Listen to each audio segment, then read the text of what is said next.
Realme Nazo N53 एक 4G smartphone है और इसकी कीमत भी 10,000 रुपए के अंदर है।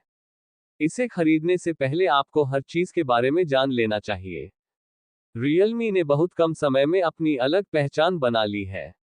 अगर आप भी कोई कम कीमत में बेहतर स्मार्टफोन की तलाश कर रहे हैं तो Realme Nazo N53 आपके लिए बेस्ट ऑप्शन साबित होने वाला है। खरीदने से पहले आपको कुछ चीजों के बारे में जरूर जान लेना चाहिए। आज हम आपको इस फोन के डिस्प्ले, डिजाइन, कैमरा और प्रोसेस के बारे में कुछ जानकारी देने वाले हैं। डिजाइन और डिस्प्ले। डिजाइन को लेकर तो आपको बिल्कुल भी सोचने की जरूरत नहीं है। इस फोन का बैक पैनल काफी आकर्षित है। कंपनी ने सबसे ज्यादा काम इसके बैक पैनल पर ही दिया है। राइट साइड में आपको पावर और वॉल्यूम रॉकर बटन दिए जाते हैं। लेफ्ट साइड पर सिम ट्रे दी जाती है।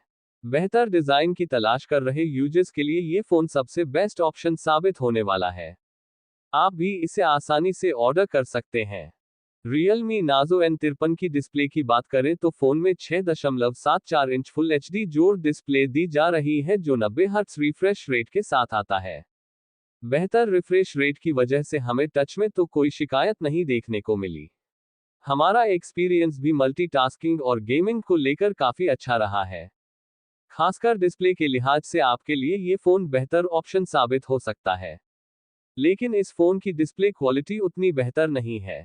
परफॉर्मेंस। कीमत के लिहाज से Realme Nazo N53 की परफॉर्मेंस को लेकर भी आपको कोई शिकायत नहीं होने वाली है, क्योंकि NSOC T612 चिपसेट की वजह से आपको स्पीड भी अच्छी मिलने वाली है। इसी वजह से आप इसे अपनी लिस्ट में शामिल कर सकते हैं।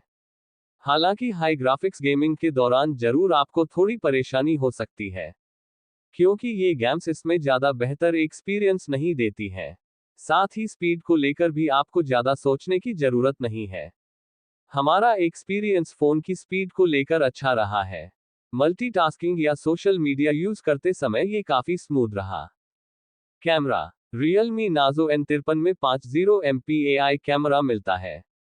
हमारा एक्सपीरियंस कैमरा को लेकर उतना बेहतर नहीं रहा। अगर कंपनी कैमरा की पिक्चर क्वालिटी को बेहतर करने पर और काम करती तो ये एक बेस्ट स्मार्टफोन साबित हो सकता है। दिन के समय पिक्चर क्लिक करते समय आपको बिल्कुल शिकायत नहीं होगी। हालांकि रात के समय आपको इतनी बेहतर पिक्चर क्वालिटी नहीं मिलने वाली है। साथ ही 8 MP का फ्रंट कैमरा भी आपको मिलने वाला है। ऐसे में आपको सेल्फी और वीडियो कॉलिंग को लेकर भी ज्यादा सोचने की जरूरत नहीं है। बैटरी। इस फोन में की बैटरी मिल रही है जो 33W सुपरबुक चार्ज सपोर्ट करती है। हालांकि बैटरी बैकअप लेकर हमारा एक्सपीरियंस काफी बेहतर रहा है। ये फोन आसानी से 1 से 1.5 दिन का बैटरी बैकअप देता है। साथ ही चार्ज करने के लिए आपको 30-45 मिनट तक का समय देना होगा। इसलिए आप इस फोन को अपनी लिस्ट में शामिल कर सकते हैं। स्टोरेज और कीमत। फोन को कंपनी ने 2 वेरिएंट में लॉन्च किया है। 4 GB जोड़ 64 GB वेरिएंट को खरीदने के लिए आपको 8,999 रुपये खर्च करने होंगे। 6 GB जोड़ 128 GB वेरिएंट को खरीदने के लिए आपको 10,999 रुपये खर्च करने होंगे। हमारे फैसले में हम इतना ही कहना चाहेंगे कि अगर आप कोई कम बजट का 4G स्मार्टफोन सर्च कर रहे हैं तो इसे अपनी लिस्ट में शामिल कर सकते हैं। इस लिहाज से आपके लिए ये फोन काफी बेहतर ऑप्शन साबित हो सकता है, क्योंकि इस फोन की कीमत भी काफी कम है और इसमें डिस्प्ले, डिजाइन और बैटरी बैकअप भी अच्छा मिल रहा है। तो ऐसे में आप इसे भी अपनी लिस्ट में शामिल कर सकते हैं।